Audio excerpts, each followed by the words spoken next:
right into it. I think this could be a long one depending, but this video idea is interesting since I have not seen it anywhere else as an ASMR video. If you look up the kind of title or premise of it, you do see some videos, but not in ASMR style. So I wanted to do an ASMR one. I wanted to do one anyway. So this idea popped into my head, I think, when I was doing the 1 hour of whispered facts, which, as I filmed this now, was yesterday, but I don't think I'll upload this on the day of filming, so maybe a few days later. Either way, what happened was, I think one of the facts was about a word in a different language. There's also lots of random facts, and I thought, you know what, I remember hearing or reading a shorter list than this.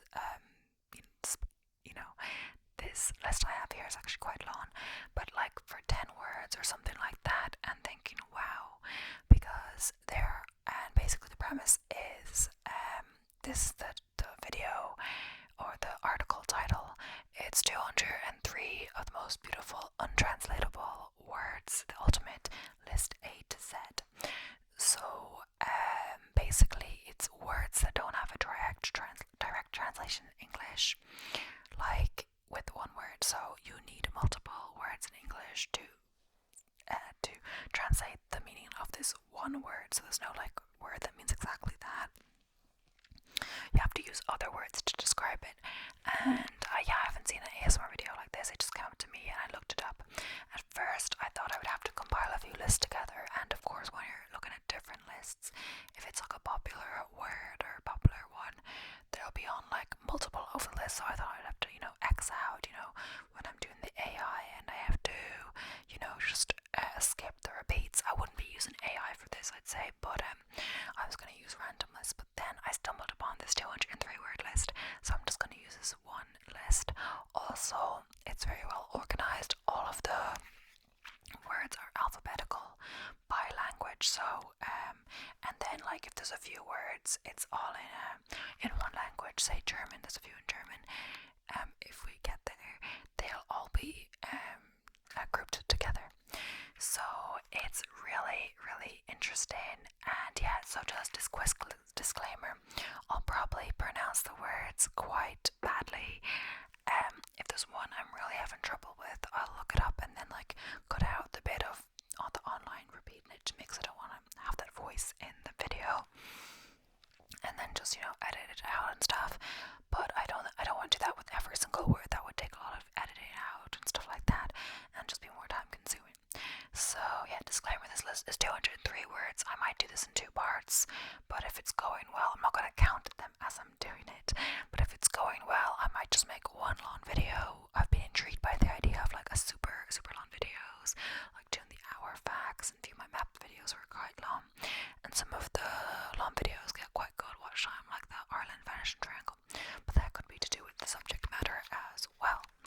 So yeah, I hope this is a good popular video, because the facts ones are something popular, but this is not necessarily just a fact one. But yeah, I'm gonna also read a little bit of a description as well, since it's interesting. But yeah, let's get straight into it. I hope you enjoy, and don't forget to smash that subscribe button. It really helps, more than you would know. So, from Afrikaans to Zulu, here are 203 most beautiful untranslatable words in other languages from around the world that should exist in English. If you've ever tried to learn a language, then you'll know that translating is not always an easy task.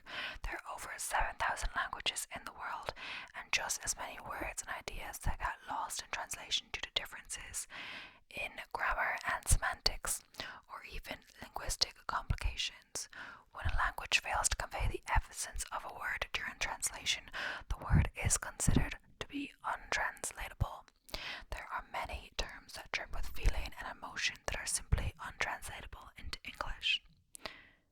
By taking a closer look at some of the most beautiful untranslatable words from around the world, they give us a glimpse into different cultures and belief systems that help us to understand the people who speak these marvelous languages.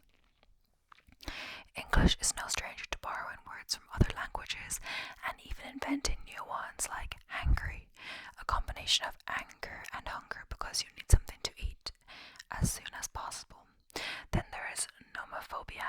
irrational fear or sense of panic felt when you've lost your phone or are unable to use it. Even English playwright William Shakespeare invented plenty of words too, such as faint-hearted and tongue-tied. These new words have entered English dictionaries at a fast pace, keeping up with the diversity of the English-speaking world. In spite of this, the English language can't explain everything so succinctly, and yet there are many other languages that have in just one word. This comprehensive list looks at some of the most beautiful words in different languages that are simply untranslatable into English, many of which we should definitely borrow. So from Afrikaans to Zulu, here are 203 of the world's most beautiful untranslatable words from other languages. And yeah, I will not pronounce these right. I have never spoken or heard what most of these languages sound like, so no clue how to say them. But this is going to be interesting. So it's alphabetical by language, not by word. So the first one is Afrikaans. So the word is loskop, used to describe someone who is forgetful, absent-minded, and a bit airheaded. It literally means loose head. So loose, los, head, kop. Albanian, besa. Besa, an Albanian verb and pledge of honor that means to keep a promise by honoring your word. It's usually translated as faith or oath. Arabic. Samar. Staying up late after the sun has gone down and having an enjoyable time with friends. Samar is also an Arabic name meaning evening conversations, including Arabic music and poetry. Samar in Arabic is a cognate of the Hebrew name Shamar, with a H, I'm not sure how to say this, which means to preserve. And Taradeen, also in Arabic, is the act of coming to a happy compromise where everyone wins. It's a way of reconciling without anyone losing face. Next up, oh my gosh, I have no clue how to say this. I might have to look this one up. So I looked it up and I'm not sure I'm going to say it right still, but yeah. Yaberni. This word is an emotional declaration of one's hope that they'll die before another person, to express how impossible it would be to live without them. The literal meaning of the Arabic word yaberni is you bury me. The underlying idea goes deeper than that, no pun intended. Yaberni is said in the hope that a loved one will outlive you. It is a painful yet beautiful expression of desire to save yourself the pain of a life without a person you love. Then next up is Basque. Aspaldico. This untranslatable Basque word describes the euphoria and happiness felt when catching up with someone you haven't seen in a long time. Bengali, the language, and then Godardim, pronounced Goradim, perhaps. This Bengali word is a sarcastic term for nothing or false hope. It literally means horse's egg, therefore representing something that doesn't exist. Bulgarian. Okay, I'm gonna maybe look up how to pronounce this as well.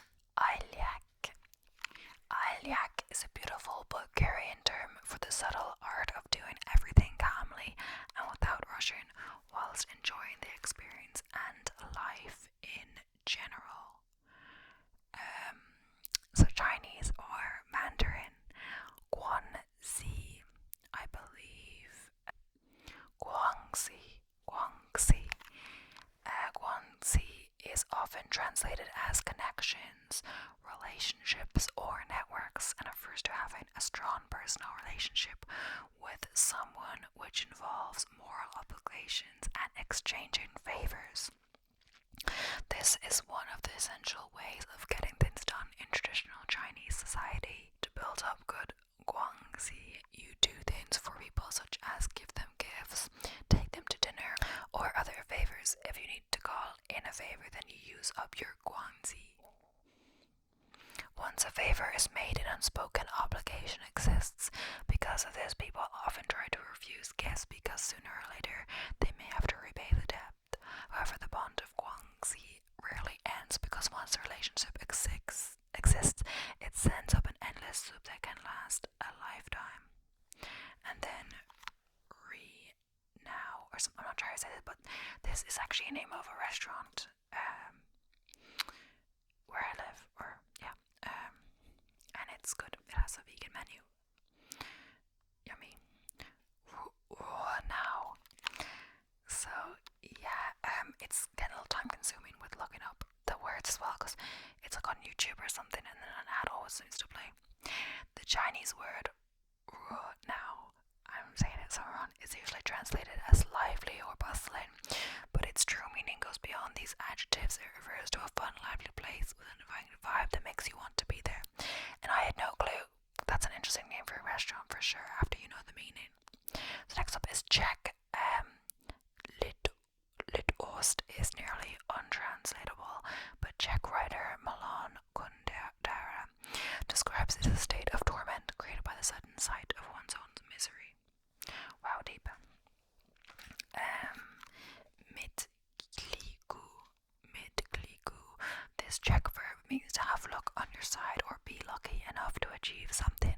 It literally means to have a door handle. And I'm gonna look that one up because I have no. And like as well, it uses like, I don't think we'd have that in English. Like Z and V beside each other. Prosvonit or prosvonitis, when you call but only let it ring once so that the other person calls back without you save money or minutes. So maybe if they have a deal and you don't, or you used up your whatever money, so they know to call back. Okay, Danish. Oh my gosh, this one. I just realized I can copy and paste the words, obviously, and that would be quicker to get the pronunciation. Arbeitsglede. I'm saying it wrong, but it's actually interesting how it's kind of pronounced like Arbeit, which is work in German, but its look is completely different. But yeah, the first part of the word. So it means the compound word is made up of Arbeit, meaning work, and Glede, meaning happiness. So Arbeitsglede literally means job joy, job satisfaction, or happiness at work. It's a heightened sense of happiness, fulfillment, and satisfaction you get from having a great job. This untranslatable word also exists in the other Nordic languages, including Swedish, Norwegian, Finnish, and Icelandic. And it's funny because I was like, oh no, we're still at A, but the word is A, not the language, obviously. We're at Danish, I think, so that's D. So we've got a bit further than A. Hygge is a well-known Danish term that describes the emotional warmth created by relaxing in the company of loved ones, such as good friends and family. Hygge usually involves spending the evening at home and getting cozy by candlelight with warm blankets and maybe some alcohol. Watching the glow of roaring log burner is hygge, and so too is building a snowman with your children, however old they are.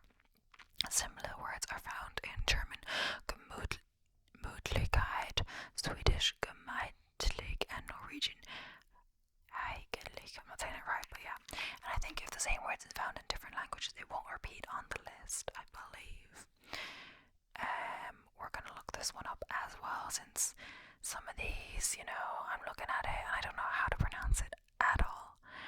So, Oudwaaien is an idiomatic Dutch expression which means to go out in. Did I say next up was Dutch? I'm not sure if I did, but yeah. Oudwaaien, idiomatic Dutch expression means to go out in windy weather, particularly in nature or a park, in order to refresh and clear one's mind. Oudwaaien comes from the Dutch oud and waaien, to blow of wind. So next up we have another difficult one to pronounce. If you're from any of these countries and you find these easy, sure, me know, but I'm sure you won't find them all lazy, just the ones in your language. Voorbereid. Voorbereid is the build up of anticipation, joy, or pleasure you feel ahead of the actual events, just setting up for the party and can't help but dance as you do. Voorbereid literally means pre-fun, but means more than just the anticipation of something fun. It's enjoying the anticipation. It's voorbereid. So now we have gezelligheid. Gezelligheid. I looked up a YouTube pronunciation and people in the comments were like, that's so wrong, so I tried to look up a different place and it does sound different than on YouTube. So this Dutch word combines the Danish concept of, I forget how to pronounce it, or something, and the German word Gemütlichkeit. Geselligkeit is the idea of being in a comfortable, cozy atmosphere with loved ones, catching up with an old friend, or just the general togetherness that gives people a warm feeling. It's just a sense of closeness that many considers encompasses the heart of Dutch culture, and like we've already kind of done that one.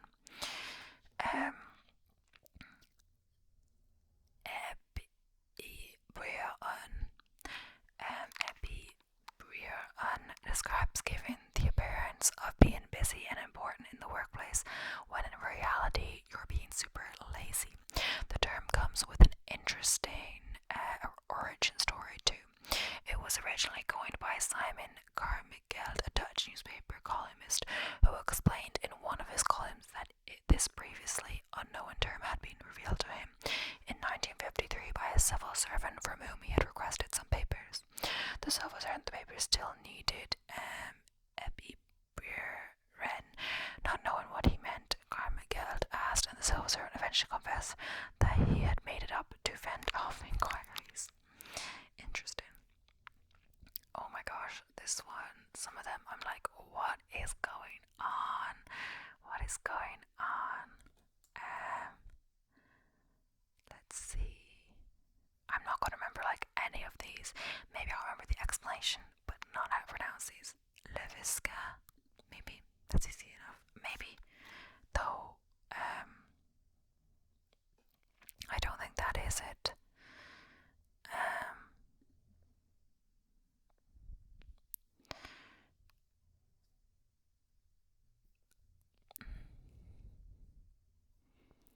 Oh wait, am I forgetting to say the languages? Okay, we are in Estonian. I think I am forgetting to say which language it is, which is kind of important, you know. Leveliskaya. I don't know, I'm saying this so wrong, but I don't really know where to find the pronunciation, so that's what it's gonna be. A person who throws water on hot rocks to make steam in a sauna. And also, if I'm saying something wrong, I'm sure you don't have to pronounce me. I mean, not pronounce me, correct me, because you can say I did it wrong, but I know, like, no, I am taking no responsibilities for these being pronounced correctly. And oh my gosh, the next one, we are on Finnish now. The next one is crazy how much, like, things are together. But I have no clue how to say it. Hypnodatus.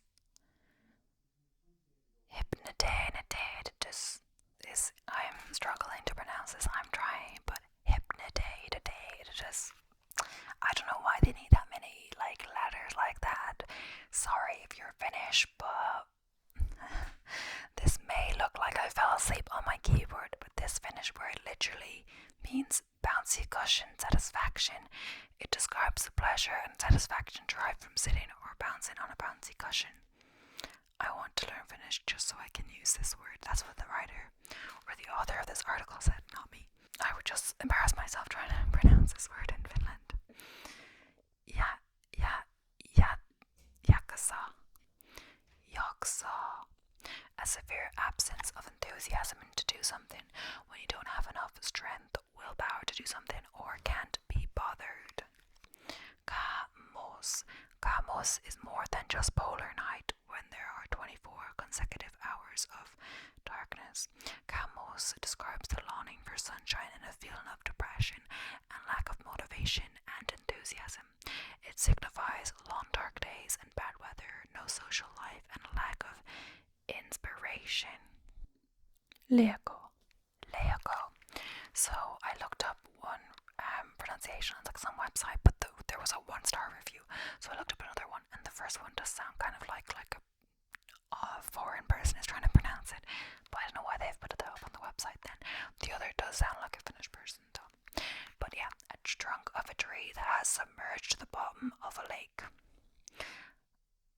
It's interesting how they have just full words for this, and this other one looks quite difficult to pronounce as well. I'm definitely looking up more words than I thought.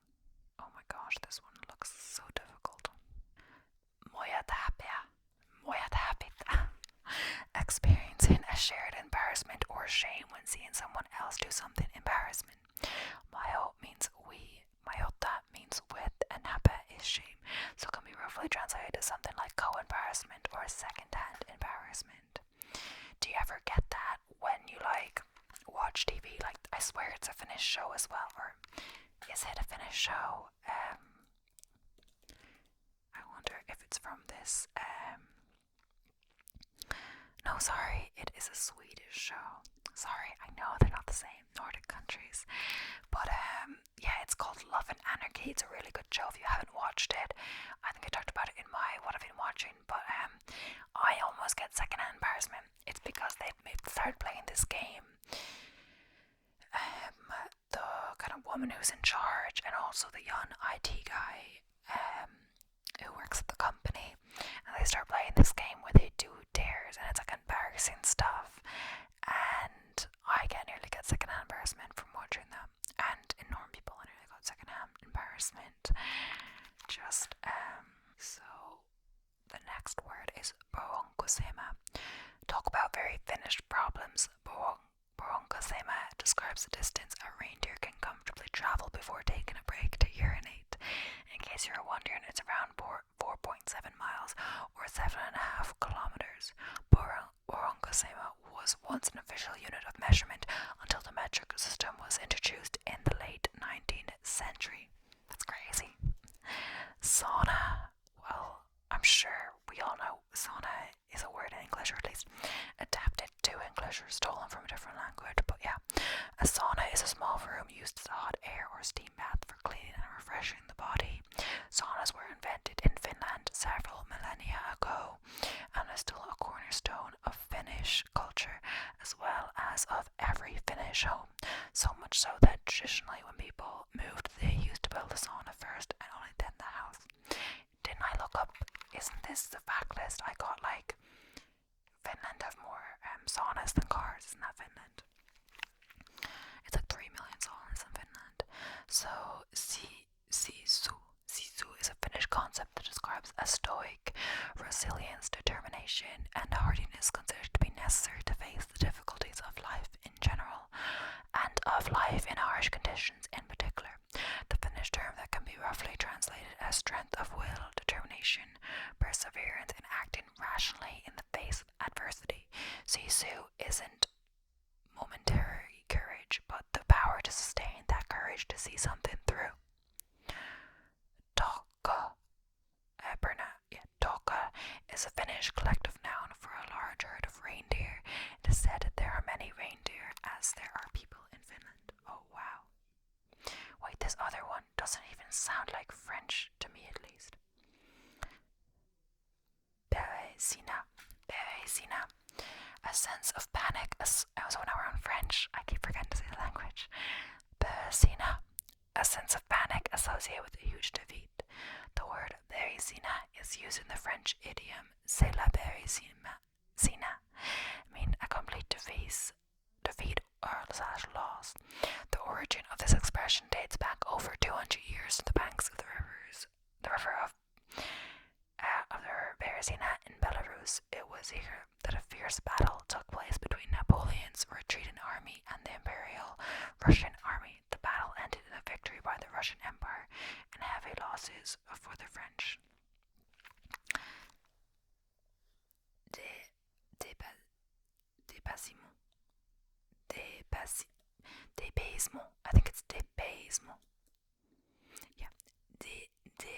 Paysmo. I was pronouncing that wrong at first, but then I realized Pays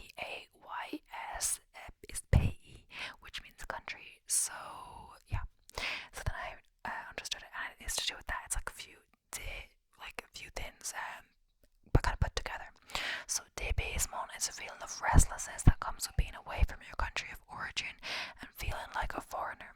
It's a mix of disorientation to culture shock.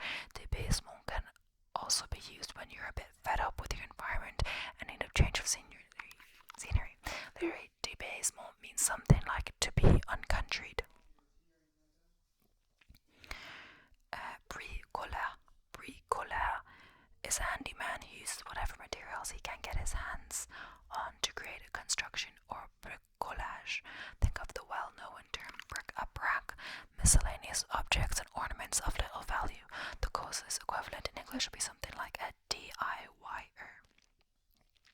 Flâneur. Flâner is a verb meaning to stroll, but a flâneur is a person of leisure who enjoys wandering the streets and soaking in the city and surroundings and appreciating its beauty. The term flâneur was first coined in the 19th century to describe a literary man of a certain social class who would spend his time exploring the streets of Paris. La douleur équise. If French is a language of love, then it seems only fitting that it has a term to describe all the feelings associated with unrequited love. La douleur équise literally means the exquisite pain, the pain of wanting something you can't have, such as someone who will never return your feelings.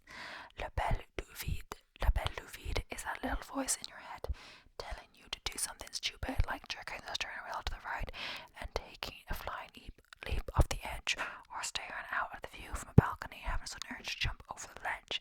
In English, you might refer to it as the call of the siren song. L'esprit de l'escalier, literally stairwell wit.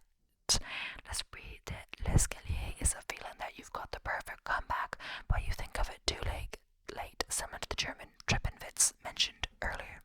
Actually, we haven't got to German yet, so they mean mentioned later. I believe retrouvailles, this beautiful French word, means refindings, or referring to the reunion you would have with someone you care deeply for but haven't seen in a long time. The English word reunion doesn't quite capture this intense feeling. Okay, I'm gonna have to look up this last one since it looks hard to pronounce. Honestly, it looks kind of like a yogurt, but it's not. So, yout, the need to sing along to a song even though you don't know the lyrics. Instead, you use nonsensical noises that vaguely resemble the lyrics of a song. Interesting. There's actually a lot of French ones. So next up is Georgian.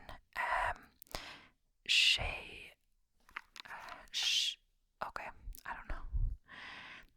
These are more difficult to pronounce than you would think. But yeah, on a side note, if you're kind of watching, let me know if you've heard of any of these words before. If this is one of your languages, like you just happen to know a word in a different language. Not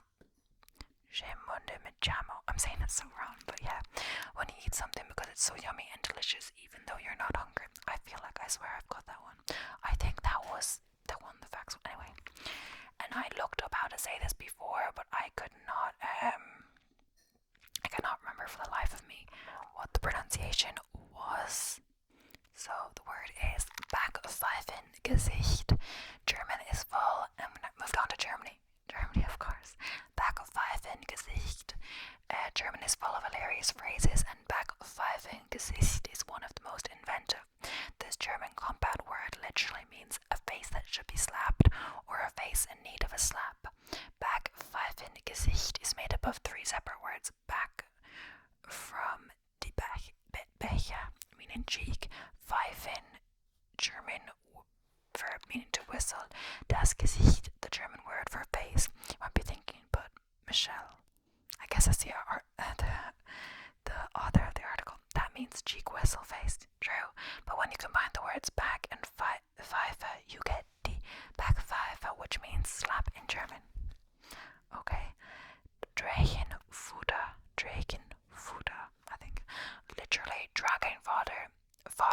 is a gift someone gives to placate and apologize to someone, especially a spouse, after they've done something wrong or stupid. Erklärungsnot. The urgent need to explain something, either yourself or the situation. It can also mean to struggle explaining something. Erklärungsnot is made up of the German words Erklärung, explanation, and not in this case can be translated as need. Extra Wunsch, a term used to call someone who complicates things by being fussy or picky and thus slows things down. Fachidiot literally means subject idiot. A fachidiot is a person with expert knowledge in their own field and are well accomplished, but are clueless when it comes to anything outside that area. I don't know how to say the last bit. I'm gonna look it up because I don't want to I want to give it a kind of a shot. Like, it's okay if I say it wrong, but at least I tried, I guess. Fahrvergnügen. I'm saying it wrong still, but yeah. The love and pleasure one feels from simply driving around. The German compound word Vergnügen comes from fahren, to drive, and Vergnügen, pleasure. This term was popularized in the USA by Volkswagen advertisements in the 1990s. Van Vey is one of my favorite, the author, not me, travel words that describes wanderlust perfectly. Van Vey is a feeling of homesickness for a place, even though you've never been there. The word Vey is made up of van, far, and vey, pain. It can be literally translated as far sickness or longing for far off places. This is the opposite of Heimweh, which means homesickness.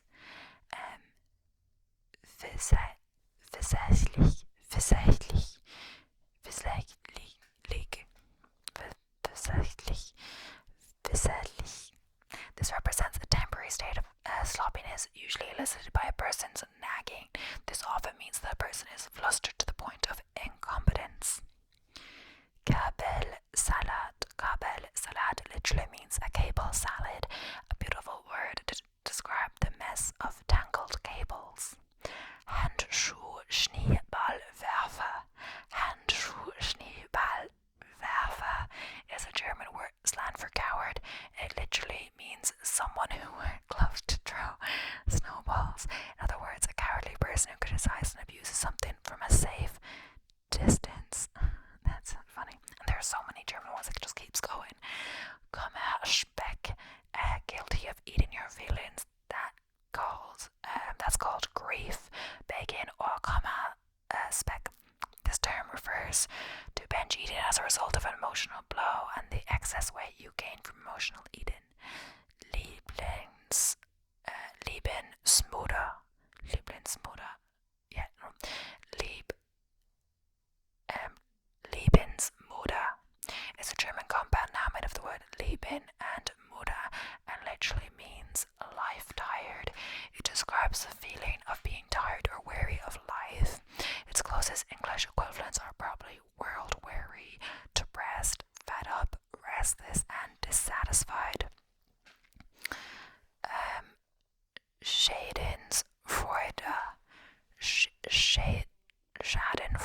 Schadenfreude, perhaps a feeling of joy and pleasure that comes with seeing another misfortune, usually someone you really dislike. Schilderwald, a street that is so overcrowded and rammed with street signs that you're more prone to getting lost rather than finding your way. Schlimmbesserung, something that was meant to be an improvement but actually makes things worse. Schnapsidee.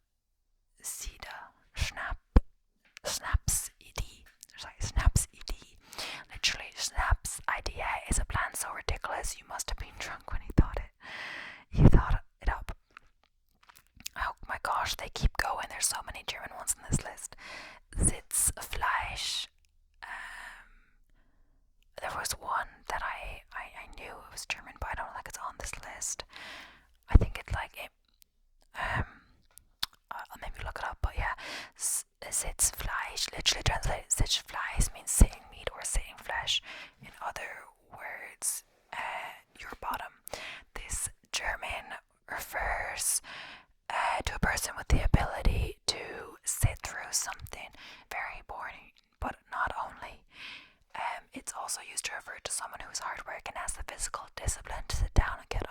job. If you have Sitzfleisch, you possess the ability and the stamina to stay seated for extended periods of time in order to be productive and get the job done right.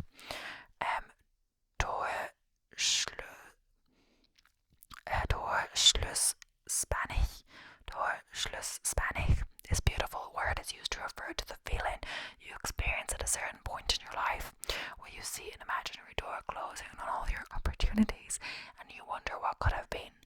Door means gate, Schluss means closing or ending, and Panik means panic. So Durchschlussspanisch literally translates to gate closing panic. Treppenwitz, possibly the most useless, untranslatable word on this list. Treppenwitz describes all the things you should have said in the heat of the moment but only think of when it's too late. Also known as the best comeback line you'll never said, and we've been over this before in another one. So,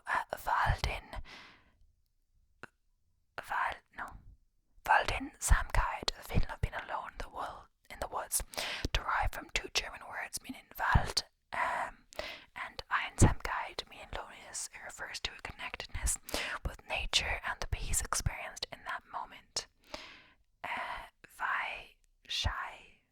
Weichei, I don't know how to say that. Oh no, Weichei, I think, because I is like egg. Weichei is a German slang term which is used to refer to a cowardly person, literally meaning a soft egg. The closest English equivalent would be wimp. The literal translation of the word, Weltschmerz. The literal translation of the word is world grief or world pain, a term first coined by the German author Jean Paul. Weltschmerz refers to a deep sadness about the imperfection and pain of the world. Schlimme Besserung, and we've done this before, describes the act of trying to make something better only to end up making it worse than it initially was. In English, you might say like to put your foot in it. Oh wait, I think there was an opposite of this. Anyway, I swear there's another one. I'm gonna look it up. Okay, it's Sitzbänkler. This is another one was on the list. It means it's a man who sits to be, so it means like a wimp or something like that. I remember reading that, so I swear, actually, I think it was in a John Green book, The Abundance of Catherines or something, maybe. Don't quote me on it. So next up is Greek. Philotimo, I'm not saying it right, but whatever. It's almost impossible to translate. It can be summed up as love of honor. Describes a person who understands the responsibility to themselves as a human being to always do the right thing and with honor, even if their wealth, safety, freedom, or even life is at peril. No matter what, this person will do the honorable thing regardless of the consequence. So paria. In Greek culture, a paria is when a group of friends gather to share life experiences, philosophies, values, and ideas. And I'm gonna look this one up. Citurism, maybe, I think it's a silent P, is the rustling sound of leaves in the wind. It comes from the Greek cituros, meaning whispering or slanderous. And meraki is when you pour yourself wholeheartedly into doing something with soul, creativity, or love, that you leave a piece of yourself in your work. Next up is Hawaiian. Panapo. I'm not sure. The act of scratching your head in an attempt to remember something you've forgotten. And aki. When you ask someone for directions, walk off, then immediately forget what they said. You've got aki. Next up is Hebrew. Vergan is a Hebrew term and concept in Israeli culture used to describe genuine and sincere happiness for another person without any ulterior motives. This often means a feeling of pure joy on seeing someone else's accomplishment, and that's very nice. Chai bani. The phrase chai bani literally means tea and water. Is used to offer welcome drinks and facilitate guests in houses of India. It can also refer to a bribe given to someone,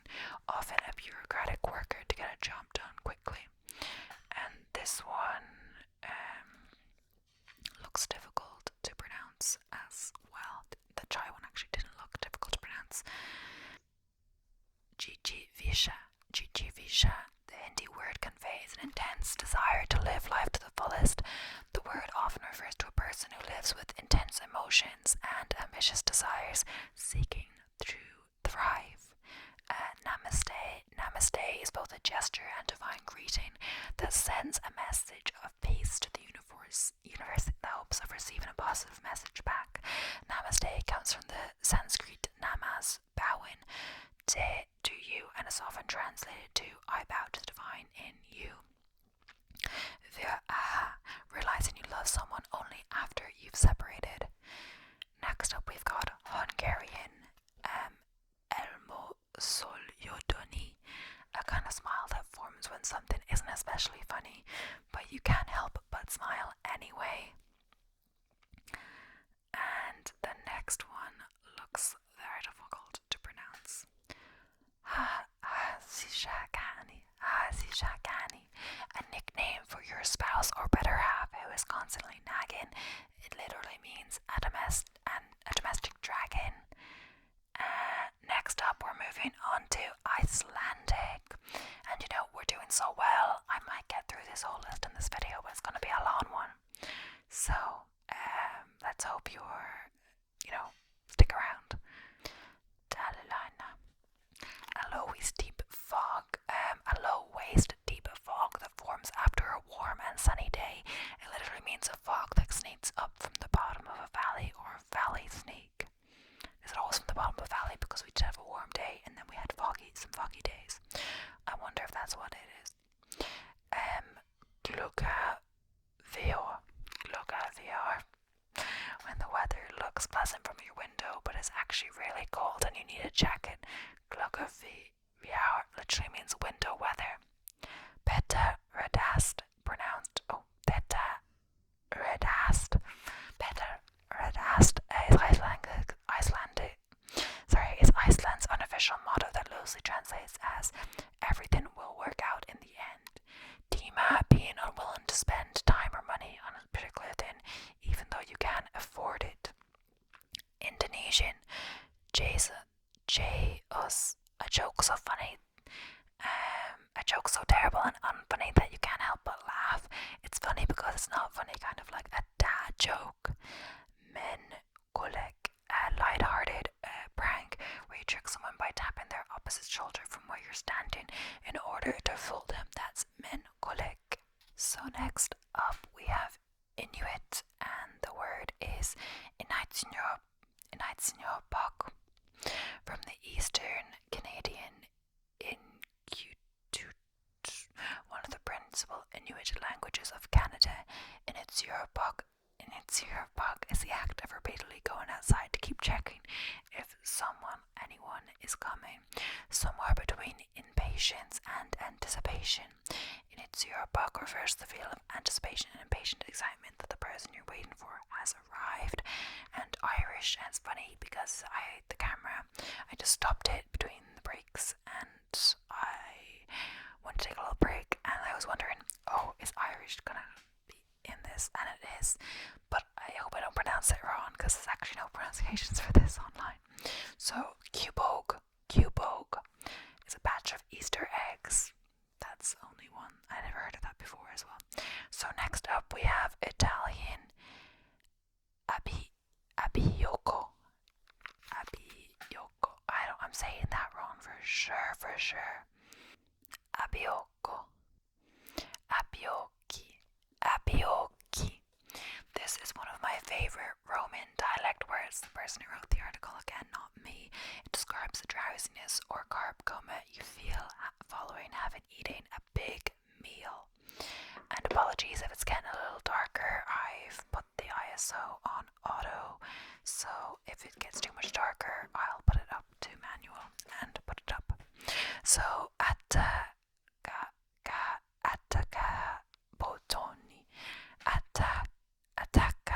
botoni, literally attach buttons, and attacco botoni is a chatty person who corners you to tell you long, meaningless stories in endless detail about their life. Cavoli viscaldati, literally reheated cabbage. is essentially an attempt to read an old romance. In other parts of Italy, minstretta riscaldata or suppa riscaldata, read it soup, is used to describe the same sentiment. Como venti, often translated as heartwarming, but it directly refers to being moved to tears. The verb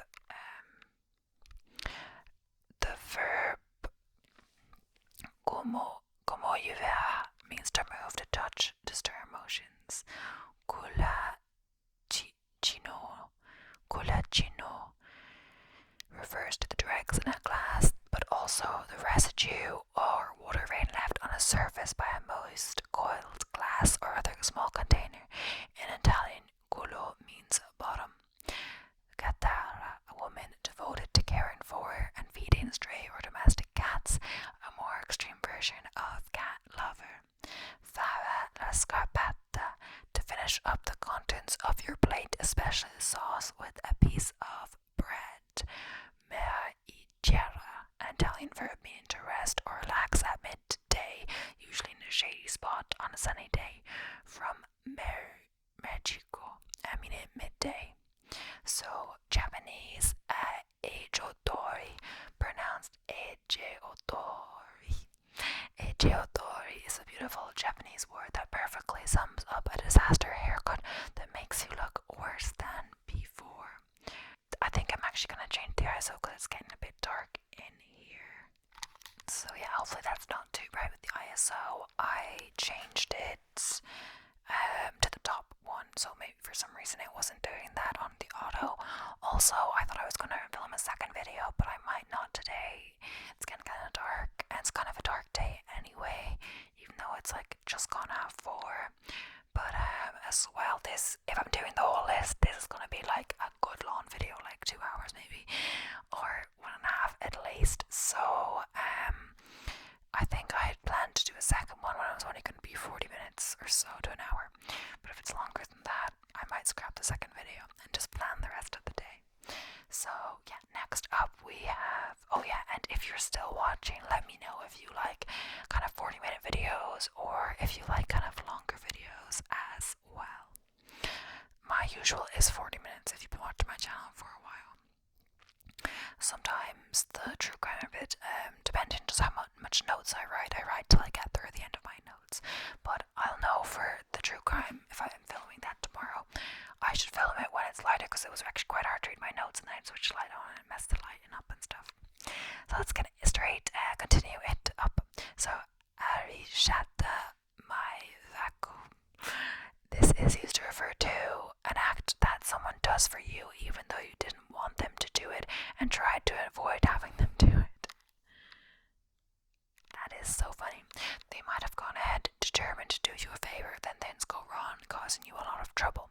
In spite of this, social conventions required you to still express gratitude.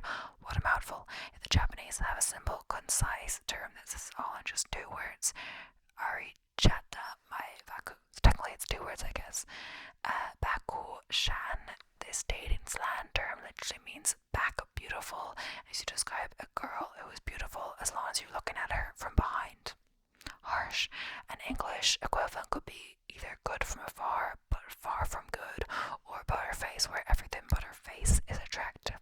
What makes this Japanese word so interesting is that it's not Japanese at all.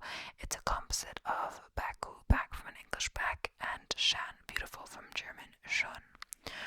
Boketto, gazing vacantly into the distance without thinking of anything specific. In other words, daydreaming.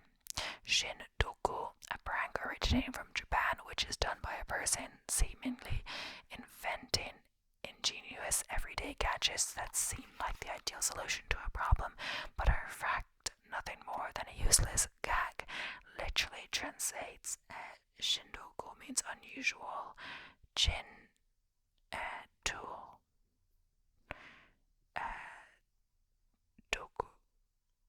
Chindoku means unusual, which chin and then tool, doku. So, ikigai is a Japanese concept often translated to your life's purpose, a reason for being or getting up in the morning. Ikigai Ikigai refers to having a direction or purpose in life which makes one's life worthwhile and full of meaning. But it's not just limited to this, it can also be something as small as a daily ritual you enjoy. Kaizen is a Japanese term and method meaning change for the better or continuous improvement. It's a method for transforming habits incrementally, one step at a time, in order to continuously improve. It's also a famous Japanese business philosophy where employees make small adjustments to processes that compound over time, resulting in increased productivity. Koi no yokan, the feeling of excitement you get when you first meet someone and know that you will eventually fall in love with them and are hopeful about being more than just friends. This is a more realistic version of love at first sight. Ko no yokan comes from ko is romantic love, and yokan roughly translates to premonition or hunch, and roughly translates to premonition of love. Ko morebi, this Japanese word beautifully describes the scattered sunlight that filters through the leaves on the trees. The word is composed of 3 kanji and the hiragana particles. While the first kanji refers to tree or trees, the second one means to escape, and the third signifies light or sun. Kaioku mama, pronounced kaioku mama. Kaioku mama is an offensive Japanese term used to describe a mother who relentlessly pushes her children to achieve academic excellence. It also translates to education mother. Mono no awe, literally the pathos of things, and also translates as an empathy towards things.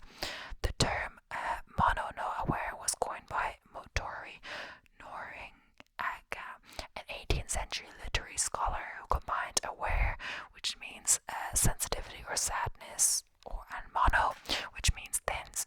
Noringaga believed that this feeling was at the very center of Japanese culture.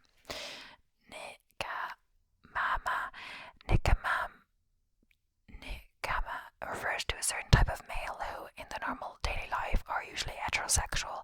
However, online, they represent themselves as a female.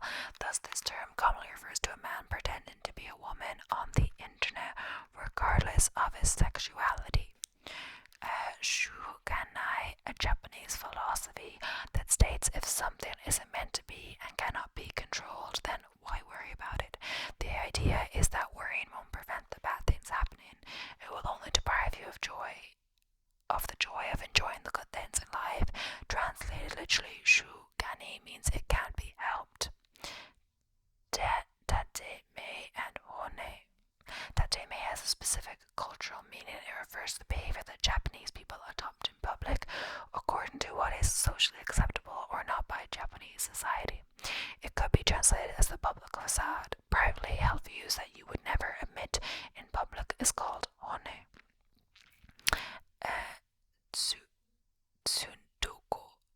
Tsundoko. How many times have you bought a book but never read it? This is called tsundoko, a beautiful word used to describe the act of buying books but letting them pile without ever reading them. The term originated in the Meiji era, 1868 to 1912, as Japanese slang. The word consists of tsudeoko, to pile things up ready for later and leave, and dokusho, reading books.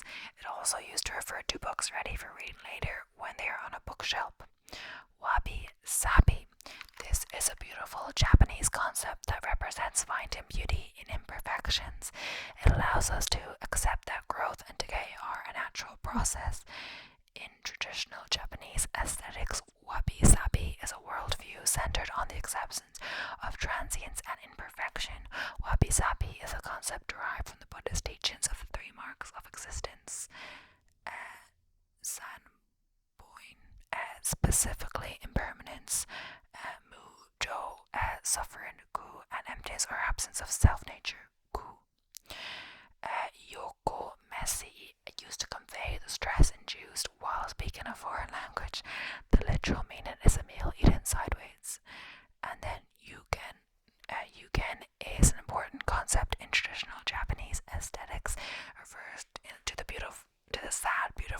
associated with human sad beauty, associated with human suffering, coupled with a sense of profound, mysterious sense and beauty of the universe. So then Givila, the language, and then Mokita is the word from the Givila language native to Papua New Guinea. Mokita is a commonly known truth that no one wants to admit or talk about. Then next up we have Korean. Okay, let me try. Dab Yun Gnu. I have no clue how to say this. Oh my gosh. It's happening so many times. Maybe I should have split this video into 2 parts. Not that my pronunciation will be any better in the next video, but still, and when I look it up, it doesn't seem to give me like how to pronounce this, and I'm like, but come on. If it's not a super popular word, it may not be or on the. Okay, I don't think it's showing me how to pronounce it, so I'm just gonna try. Dab Yun Kino.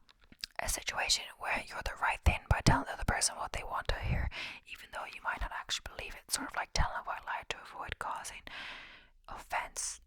Jo Sohada. The feeling you get when someone finally gets what they deserve, when you think to yourself, ha, serves you right. That's Goshohada. Gilchi. When you call someone who has a terrible sense of direction and who constantly gets lost, or what you call someone, who has a terrible sense of direction and who constantly gets lost, someone like me, maybe. This is both a name meaning dutiful and a term to describe the sense of duty children have towards their parents and the expectation that they may need to make sacrifices for them out of respect. Next up we have Latvian.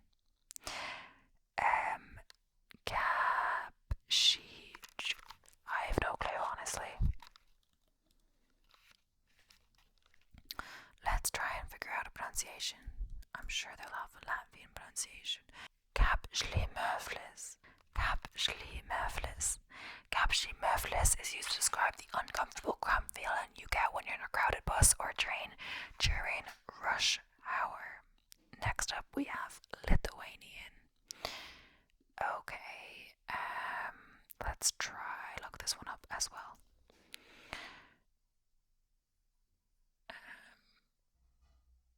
It also says to in Latvian, but it's Lithuanian. I'm not sure. Nepakatoyama, a never to be repeated perfect situation. Directly translated, it means unable to repeat. And then we have Malay, and the word is manja. Manja is a person who shows so much outward love and affection towards someone they care about, like a spouse, partner, or a child, to the point where they are pampering or spoiling them. And next up is Pisan Sabra, the time it takes to eat a banana, which apparently is roughly 2 minutes. Okay, Maori, Cook Islands Maori, and the word is Papa Kata, to have one leg shorter than the other. Next up is Norwegian, and the word, or the first word at least, is Dugnad. It's a type of community day where Norwegians get together to help clean up their neighborhoods by fixing, cleaning, painting, or just tidying them up.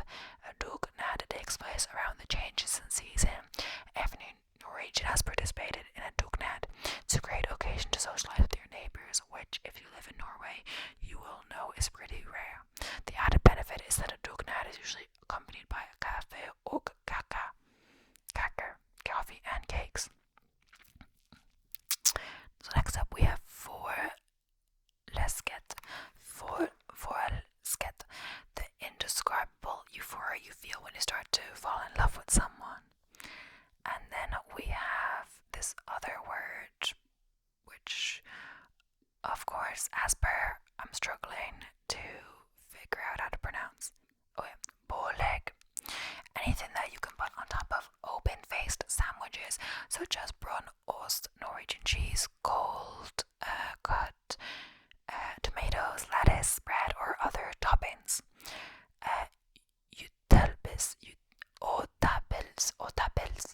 Otapels is a beautiful Norwegian compound word where ota meaning out, so out at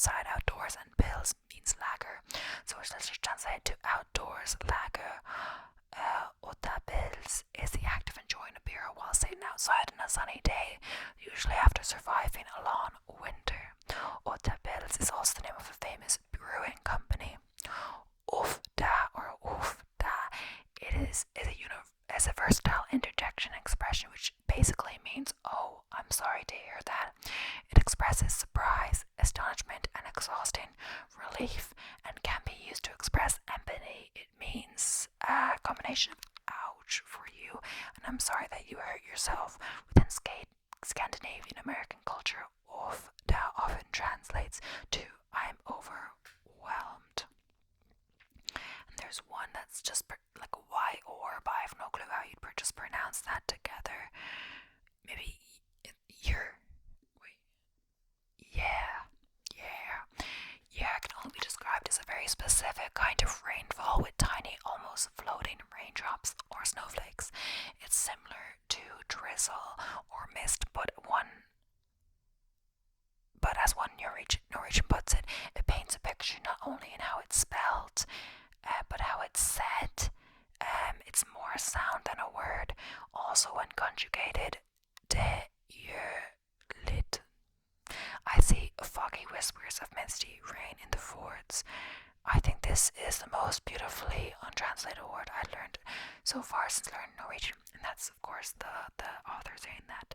So Pesquens, Easter Island, Dingo continuously borrowing items from a neighbor's house and not returning them, thereby gradually stealing everything from them one by one until there's nothing left. It's a bit dramatic, but imagine doing that. So next up we have Persian, and the word, it says pronounced whatever, and I still have no clue how to say it. You know when it gives you the phonetic pronunciation and it's still not obvious. It says there's a place how to pronounce it, but then it says German, but it's not German, it's Persian.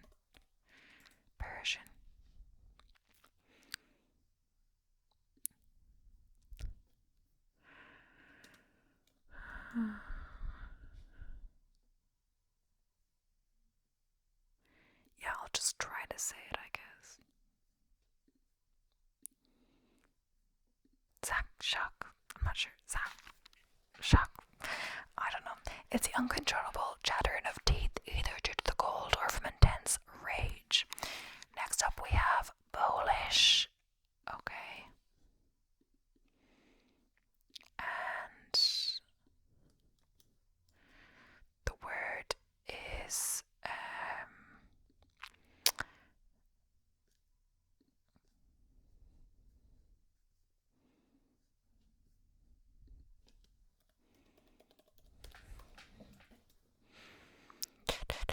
it doesn't seem there's a place to pronounce it, so I guess I'm just going to guess, but that's gonna end badly for me. But Dozivuki,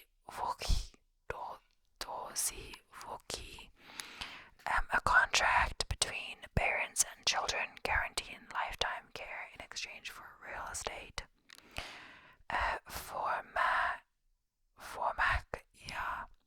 Formakia is used in colloquial speech to describe a state of mind that is widespread across a particular generation or period of time. The closest English word would be zeitgeist. Kilkanasi, the Polish word, refers specifically to any number between 12 and 19, and is used in a similar way as the English umpteen or many, but neither translation is quite correct. Kombinovac, to make something or try to resolve a problem with the bare minimum in an unusual way. This could be as a result of having limited access to resources or knowledge. Radio Okvacs, telegraphists who were part of the resistance movements on the Soviet side of the Iron Curtain. Saladvich means to get done, but in a very specific way, and is often either illegal or bends the rules. It involves using a bribe, political clout, or connections, or simply charm to get the job done. This was especially common in Poland during the days of communism, where it was probably impossible to live without Saladvich. It seems like it's getting very dark in here, but hopefully it's still okay. Because I've already gone so far down the list, and I don't want to just not finish and then do more another day, because it's beyond the part 2 at this stage. So next up is Portuguese.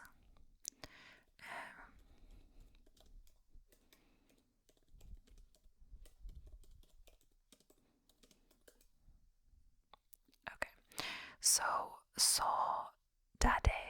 Saudade is an untranslatable Portuguese term that describes a solemn and melancholic feeling of longing.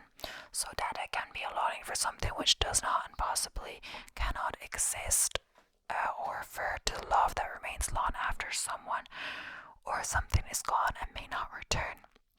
A nostalgic longing for a person or thing that was loved once but is now lost. The feeling is a recurring theme in Portuguese and Brazilian literature.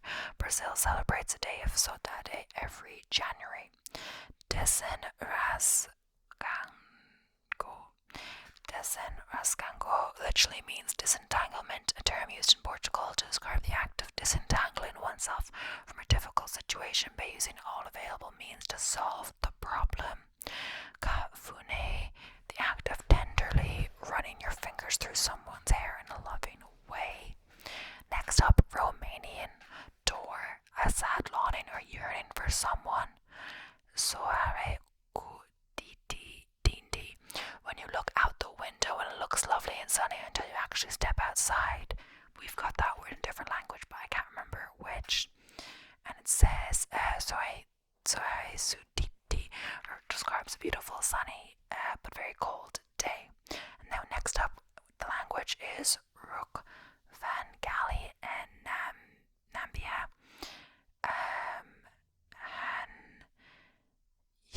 Yoku, pronounced Han, Yoku.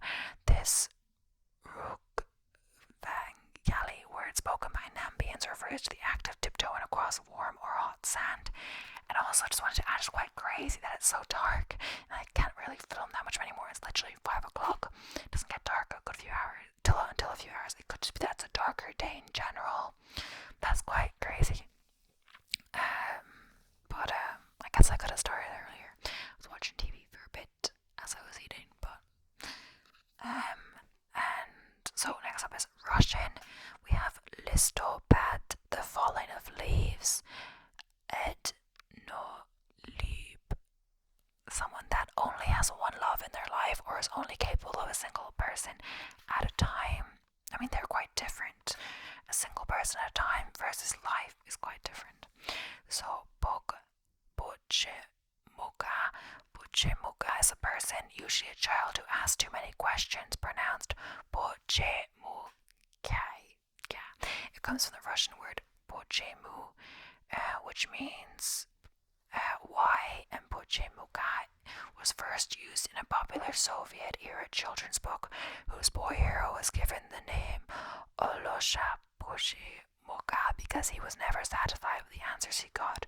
Boche Muka is a light-hearted put down that might be expressed in English with a warning like curiosity killed the cat. Next up, Raslyupt. Raslyupt is the opposite feeling of the Norwegian forelsket. When you first fall in love, it's the feeling you had towards someone you were once in love with. When you see or think of them, you might feel a twinge of affection, but by now it's totally platonic. That's Raslyupt.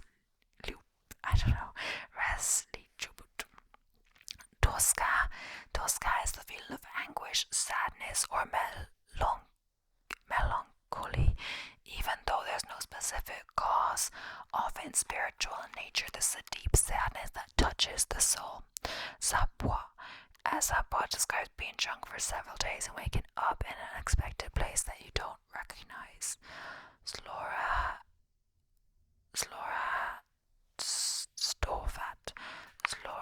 Stovat means to be devilishly happy in the evil way when seeing someone's misfortune, pain, or loss. Next up, we have Samon, and the word is famiti. Is a high-pitched noise made by sucking air through tightly sealed lips in order to attract the attention of a pet or children. Next up, we have Scottish, which we have screeb. The Scottish Gaelic term describes the tingle of anticipation felt in the upper lip before drinking whiskey. Swilg, this Scottish word means to make an abnormal amount of noise, while such as to swallow, or suck with a slobbering noise. Swilg is now used in English and even has English verb conjugations like swilken is the act, and a swilker is one who swilks. I'm probably saying it so wrong, but tartle. The moment when you hesitate when choosing someone because you've just forgotten their name, you've just tartled, so you say, pardon my tartle. Serbian. We've got a murak. This beautiful Serbian word refers to the pursuit of small pleasures every day, which all adds up to a feeling of contentment, fulfillment, and oneness with the larger purpose and the universe. Now got Slovenian, Vedariti, to shelter from the rain, either literally or metaphorically, such as when you're in a bad mood and you're waiting for the negative emotions to pass. Sprekel Dati, to simultaneously understand someone on a deeper level whilst also overlooking him. Spanish, and they are, the single word means the day before yesterday, and they is made up of the Spanish word ante, meaning before or in front of, and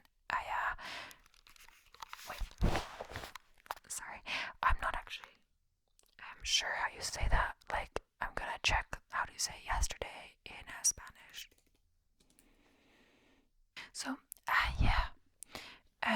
so ante ayer. It's weird how on YouTube there'll be like how to pronounce channels or whatever, and they're literally pronouncing it wrong. Anyway, ayer mean yesterday in some parts of Latin America and rural Spain, and is used instead.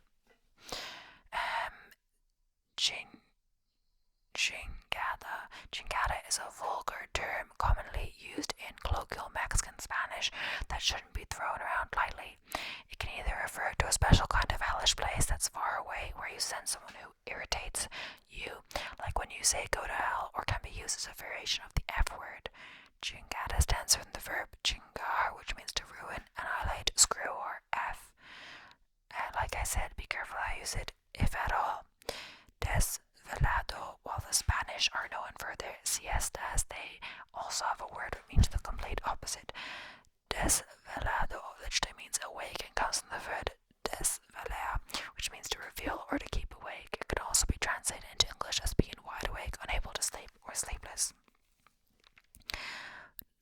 Duende has two distinct meanings. The term derives from duende casa, master of the house, referring to a magical, mythical creature or spirit such as elf, leprechaun, or even a goblin found in Spanish and Latin American folklore.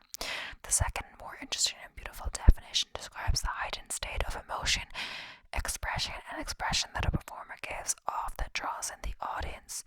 Duende or duende, I'm saying so wrong, is a Spanish term that is traditionally connected with flamenco and other activities that evoke a Spanish fiery passion like bullfighting. In some parts of Spain, duende is used to describe someone who's charming or alluring. Encandila, the aftermath of seeing a sudden bright flash of light, often associated with seeing spots. Encandillar comes from the Spanish verb encandilarse, meaning to be dazzled, blinded by. Estrenar means first time or the beginning of something. It's used to describe the first time you do, wear, or use something for the first time. Don't you just love that feeling? Friolorio describes a person who is particularly susceptible and sensitive to cold weather, prone to easily feeling cold. A similar term also exists in Italian, freddoloso. The term madrugada is both Spanish and Portuguese and means to get up early in the morning at twilight, the time between midnight and the crack of dawn. I'm not sure if that's just me, but I swear I'm looking at it looks lighter than it did before, but I swear I have it on the same setting. I just went back to automatic and then went back to the higher up one, and it seems lighter, but maybe not.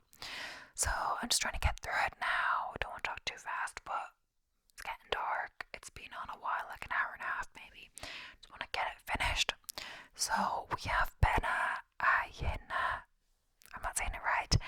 Ayeno generally means someone else's or other people's, literally meaning sorry for others. Bena Ayena.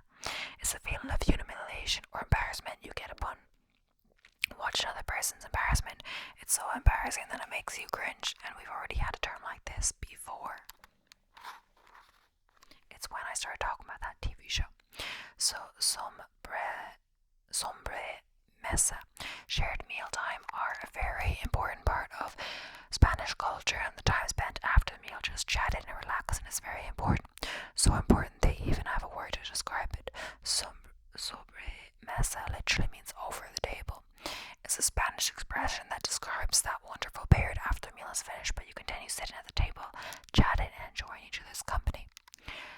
Tuerto, a one-sided eye, a one-eyed man blind in one eye. Tuta, to speak to someone you know well, usually friends or family, informally by addressing using the tu form instead of the more formal usted. The term tutoy, I don't know how to say it right, is used in French to describe the same thing. Where the speaker uses the informal second person pronoun tu rather than the formal vous.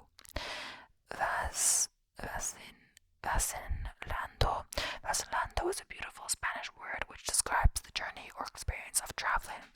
Is more important than reaching a specific destination. So next up we have Swahili. Hakuna Matata. In the Swahili language, Hakuna Matata can be directly translated to there are no troubles. This phrase would be popular in the English-speaking world thanks to the 1994 Disney movie The Lion King. It can be translated to no worries or no dramas. That means to avoid worrying about things outside of your control. And then Swedish, bat kuka, a person who feels somewhat hesitant or doesn't like to swim in an open body of water due to its low temperature. Blunda is a Swedish word that means to close or cover your eyes to avoid seeing something or facing a hard truth. Is similar to the English expression turn a blind eye, or can be the simple act of ignoring something. Duktig. If a Swede says you're duktig, that's a huge compliment because they are saying you're skilled, capable, or hard work. Duktig comes from the Swedish verb duga, which means to be good for, to be acceptable for. You can use duktig on its own, just as you would say you're a star worker or a good girl / boy to a child. Duktig refers to an action of some sort, whether it's a job or a specific task. And fika, I've heard of this one. Fika is a special kind of Swedish coffee break that could go on for hours and is more about socializing than drinking coffee. It's all about gathering together to enjoy coffee, pastries, and conversations. And koda, I adore this beautiful, untranslatable Swedish word. Koda describes waking up at dawn and going outside just to hear birds chirping and singing. Harkla is a fantastic verb that means something very similar to clear one's throat. A perfect example would be the moment before you're about to give a speech and make a half cough so you can speak clearly. Hina is a common Swedish verb that means to be on time, to find the time. Jobbig is an all-encompassing word that means troublesome or trying, annoying or difficult. It can be used to refer to people, things, events, almost anything that is difficult, annoying, or tedious. Lagom means just the right amount. It's neither too much nor too little, but just right. Lagom is important in Swedish culture where you don't want to stand out by but having or doing too much.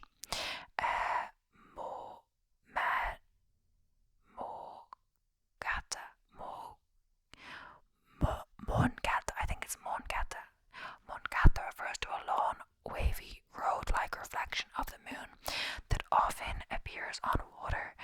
It draws its origin from Mone, meaning moon, and Gata meaning street or road. So Mångata literally means moon road.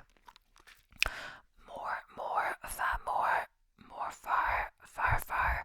We could definitely use these genius Swedish compound words in English to describe each of our grandparents. More, far, literally means mother, father, father, respectively. That is, more is your mother's mother, far more is your father's mother, more far is your mother's father, and far is your father's father. So the question is, do you want to see more and less of far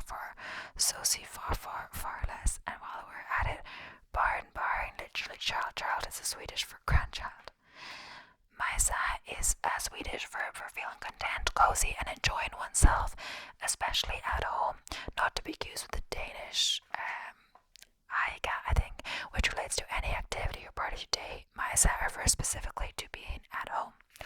Orka, this common verb in the Swedish language, means to have the energy. Resväva. Resväva refers to the mixture of anxiety and anticipation before a trip or journey begins. Resväva is considered one of the most beautiful travel words. And look, there is a lot of Swedish ones, it seems, on this. Tidsoptimist, literally time optimist. This is a person who is constantly late because they think they have more time than they actually do. Tre door, when 2 cups of coffee is enough, you go for a second refill or 3 refill of coffee. In Swedish, door means a cup of coffee, and ba door is a refill of said coffee. A tre door is therefore a second refill or a 3 refill. Foba describes the very specific act of a parent taking a paid day off to take care of their sick child but still work. For example, they check emails or take calls. Foba is a mash-up of the 2 verbs at veba, to take care of child, and at yoba, I think. Vava, from vaba comes baba, a shortened version of vard, barn, which means to be at home with the kids. Tagalog, Jigil is the overwhelming feeling that comes over when you see something unbearably cute that you want to squeeze or pinch, kind of like when your grandma wanted to pinch your cheeks when you were a child. Tempo.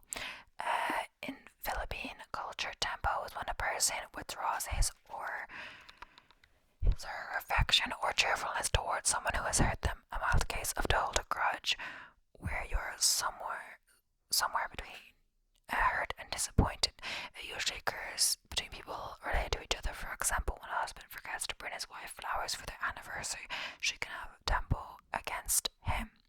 Kilich can be roughly translated as romantic excitement. It describes the happiness and giddiness you feel when something romantic takes place, either to you or someone else. It's the feeling of butterflies in your stomach when you catch your crush's eye for the first time, witnessing a marriage proposal, or watching your favorite TV show couple. Tamil, or dal, an exaggerated fake anger that usually follows a quarrel between lovers. Ti shel uba, Congo. Ilgunga, pronounced Ilunga. This is the person who is ready to forgive someone once, tolerate it a second time, but never a third time. Kind of like 3 strikes and you're out. Tulu, Indian. Karelu, the mark left on the skin from wearing something tight, such as jeans, socks, or a bra. Turkish. Sige Bave. This beautiful word literally has origins and literally means liver part. It refers to someone that you love as much as your own body. Lovers or friends may call each other Sige Bave, meaning my first liver part, or mean my liver part. Urdu, Goya.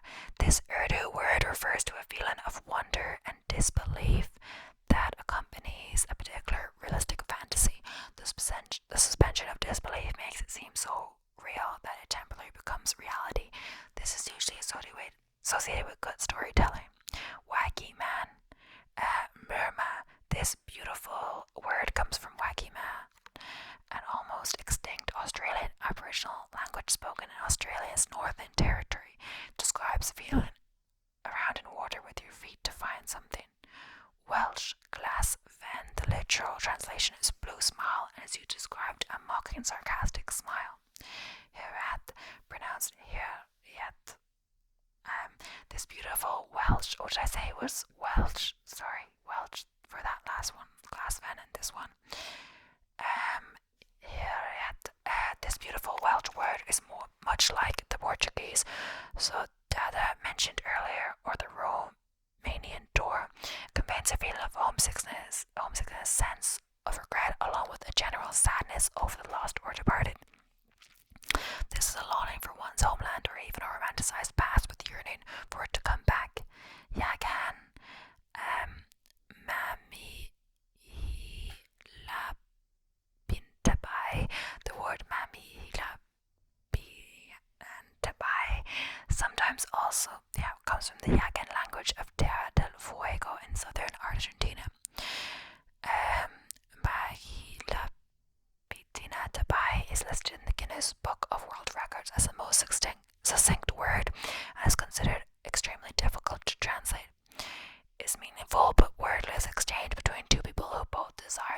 communicate something but are hesitant to act on it. It also can refer to a private but non-verbal exchange shared between two people, one where each knows that the other understands and agrees what is being expressed. Yiddish, Schli, messy, a chronically unlucky, usually inept, clumsy person. Trapped Vata, literally staircase. Words trapped Vata is a witty comeback you think of only after it's too late. Yeah, we've tried to be over that kind of in German. Luftmensch. Luftmensch is used to refer a person with their head in their clouds. They are more concerned with airy intellectual pursuits than practical matters like earning an income, from the Yiddish Luft, air, and Mensch, man. Verputschket, pronounced Verputschket, is when you or someone you trust tries to fix something but only ends up making things worse, causing irreparable damage. All you can do is shrug, knowing that you could have known better. Verputschket also has an associated verb, pushket, which means to fiddle with something in a well-meaning and purposeful way, but with a complete lack of competence.